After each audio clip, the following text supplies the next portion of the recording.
사랑하는 벙커원교회 교우 여러분, 행복한 아침 맞고 계십니까? 2월 10일 목요일 새벽에 보리떡 시작하겠습니다. 오늘은 바울의 첫 연설이란 제목으로 함께 은혜 나누고자 합니다. 사도행전 13장 26절에서 34절까지 말씀 제가 받들어 읽겠습니다. 아브라함의 자손인 동포 여러분, 그리고 여러분 가운데서 하나님을 두려워하는 사람들이요, 하나님께서 이 구원의 말씀을 우리에게 보내셨습니다.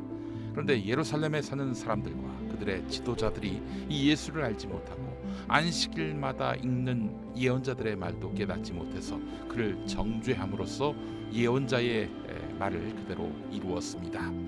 그들은 예수를 죽일 만한 아무런 까닭도 찾지 못하였지만 빌라도에게 강요하여 예수를 죽이게 하였습니다. 이와 같이 그를 가리켜 기록한 것을 다 행한 뒤에 그들은 예수의 시체를 나무에서 내려다가 무덤에 두었습니다.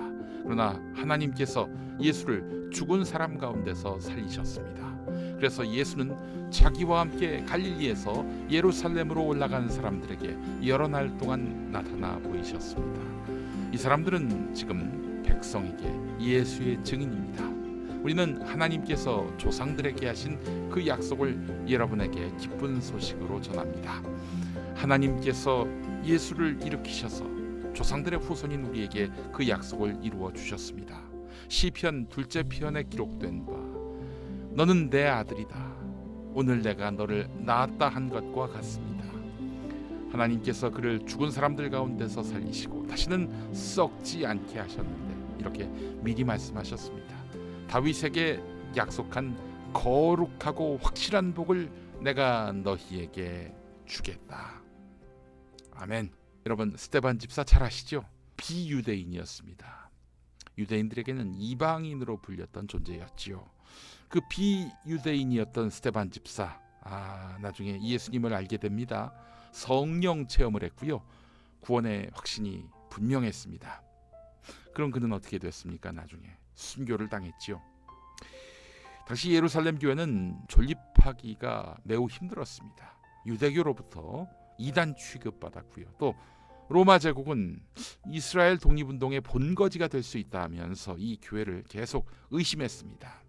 그러니 교회의 교인들이 정상적인 신앙생활을 하기 매우 어려웠던 것이죠.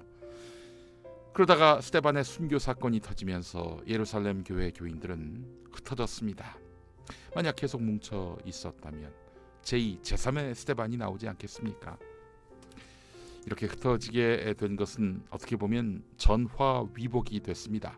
서마리아와 이방 지역에 복음이 전파되는 계기가 됐기 때문인데요. 그래서 어떤 설교자는 예루살렘 교회는 스데반 집사의 순교를 두고 이렇게 해석합니다. 하나님께 경고받은 것이다. 그러니까 예루살렘 교회 스데반 집사가 이렇게 순교를 당한 것은 하나님이 이 교회에 경고를 하신 것이다. 이렇게 해석합니다. 무슨 얘기냐? 예루살렘 교회는 성장했음에도 불구하고 선교하지 않았다는 겁니다. 전도하지 않았다는 거예요. 그들은 예루살렘에 있는 유대인들에게만 복음을 전하고 비유대인들, 즉 이방인들에게는 복음을 전하지 않았습니다. 더구나 이방인들에게는 멸시하기까지 했었죠. 네, 이런 이야기를 하면서 스데반 집사의 이런 희생은 결국 예루살렘 교회에 대한 하나님의 분명한 메시지다, 이렇게 설명합니다. 자, 그렇다면 이 말씀을 받드는 우리 벙커원 교회 교우들은 어떻게 해야 합니까? 지금이라도 팬데믹 상황에서 다 교회에 나와서 어깨띠를 두르고 전도지 갖고 동네방네 다니면서 전도하고 역 입구에서 기타를 치면서 노방 전도해야 할까요? 네, 그것도 매우 귀한 사역이라고 생각을 합니다만은 저는 주님께서 우리 벙커원 교회에 맡기신 일이 하나님 나라의 확장이라고 생각을 합니다.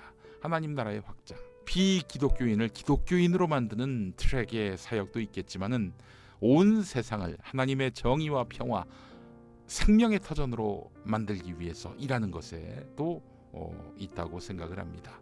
그래서 사회 공동체를 섬기고 그늘지고 또 고난 중에 있는 이웃들에게 그리스도의 사랑을 전하고 또 세상을 반듯하게 만드는 일이 있다면 그 현장으로 달려가서 빛을 드러내는 것, 저는 여기에 우리 교회의 소명이 있다고 봅니다. 그러니 지금 사회를 위해 섬기는 메시지와 헌신, 이것이 멈추어서는 안 될 것이고, 또 교회 안으로는 주님의 영광을 가리게 서로 흠집내고 다투는 이런 일은 하지 말아야 할 것입니다. 다시 말씀드리지만 스데반 집사가 무슨 징계를 받은 게 아닙니다. 스데반 집사의 순교로 인해서 예루살렘 교회가 뒤늦게 하나님의 사명을 깨달았다는 것입니다. 그래서 스데반 집사의 희생은 예수 그리스도의 십자가 희생을 많이 닮아 있습니다. 자기를 내던져 교회를, 교인을 깨우는 그런 일, 스데반 집사가 감당하지 않았습니까? 예루살렘 교회에서 흩어진 교인들이 안디옥에 교회를 세웠습니다. 많은 비유대인들이 몰려왔습니다. 그리고 복음이 전파됐어요. 이 소식을 들은 예루살렘 교회는 이들의 지도자로서 바나바를 파송합니다. 안디옥 교회는 성장을 거듭하게 되지요. 자, 나중에 회심한 바울, 곧 안디옥 교회에 합류하게 됩니다. 성령님의 인도하심 때문이었죠. 사실 스데반 순교의 배후에 바울이 가해자 역할을 했다는 이야기는 많이 있었는데요. 그도 곧 그리스도의 사도로서 이렇게 역할을 하게 되는 것입니다. 성령님의 인도 때문이었죠. 바울은 키프로스 섬에서 선교 사역을 하던 중에 이 사역을 방해하는 마술사를 꾸짖었습니다. 마술사, 이름이 참 외우기 좋습니다. 바예수예요. 바예수. 예수 앞에 바자가 들어가는데 이 사람에게 꾸짖었습니다. 그리고 물리치는 그런 이적을 행하지요. 바울은 너 속임수와 악행으로 가득 찬 악마의 자식아, 모든 정의의 원수야. 너는 주님의 바른 길을 굽게 하는 짓을 그치지 못하겠느냐. 보아라, 이제 주님의 손이 너를 내리칠 것이니 눈이 멀어서 얼마 동안 햇빛을 보지 못할 것이다. 이렇게 저주합니다. 실제 그렇게 돼요. 세상이 하나님이 주신 이성과 지성을 무시하고 우상을 숭배하려 할 때 우리 그리스도인은 이를 준엄하게 꾸짖을 책무가 있습니다. 여러분, 하나님과 주술적 무속은 동시에 섬길 수가 없습니다. 하나님과 주술적 무속은 동시에 섬길 수 없습니다. 주술적 무속을 섬기는 것은 하나님이 가장 싫어한, 가증하게 여기는 우상 숭배입니다. 이렇게 바울은 이적을 일으켰고 비시디아 안디옥이라고, 이 수리아에 있는 안디옥 말고요, 그리스도의 이름이 같은 안디옥이 또 있어요. 그 안디옥에서도 복음 전파에 최선을 다했습니다. 바울 보십시오. 하는 일마다 하나님의 권능이 뒤따릅니다. 하나님이 축복하시는 일을 할 때에는, 또 하나님이 요구하시는 일을 할 때에는 무엇 해도 잘 풀리게 돼 있어요. 은혜와 사랑이 넘칩니다. 능력을 달라, 소망을 달라, 이렇게 기도하십니까? 먼저 주님 뜻대로 살기로 했네, 이렇게 다짐하시고요. 주님의 뜻을 물어보시고요. 그리고 실천하시기 바랍니다. 그렇게 된다면 날마다 열매가 넘치는 삶이 우리 앞에 펼쳐지게 될 것입니다. 바울은 이렇게 수리아의 안디옥으로 갑니다. 바울이 첫 연설, 즉 설교를 합니다. 오늘 본문 말씀이 바로 그 설교 내용입니다. 바울은 하나님이 이삭과 야곱과 모세와 다윗, 그리고 예언자에게 하신 약속이 예수 그리스도를 통해 성취됐다고 증거합니다. 그리고 부활을 증언해요. 예수님의 부활을. 여러분, 제가 예수님이 돌아가시고 다시 살아나신 것을 믿는다고 여러 차례 말씀드렸죠. 전 진짜 믿습니다. 그 합리적인 이유로 저는 바울의 증언을 꼽습니다. 여러분, 신약 성경에 저자들이 많은데요, 가장 앞선 시대의 저자가 누군지 아십니까? 바울이에요. 여러분, 복음서보다도 바울 서신이 먼저 쓰여졌어요. 근데 그 바울이, 예수님 시대의 사람인 바울이 예수님의 부활을 증언하고 있습니다. 어디 중의적인, 다의적인 의미의 부활을 얘기하는 게 아니에요. 노골적으로 예수님이 십자가에 달려 돌아가셨고 그리고 부활하셨다라고 얘기하고 있습니다.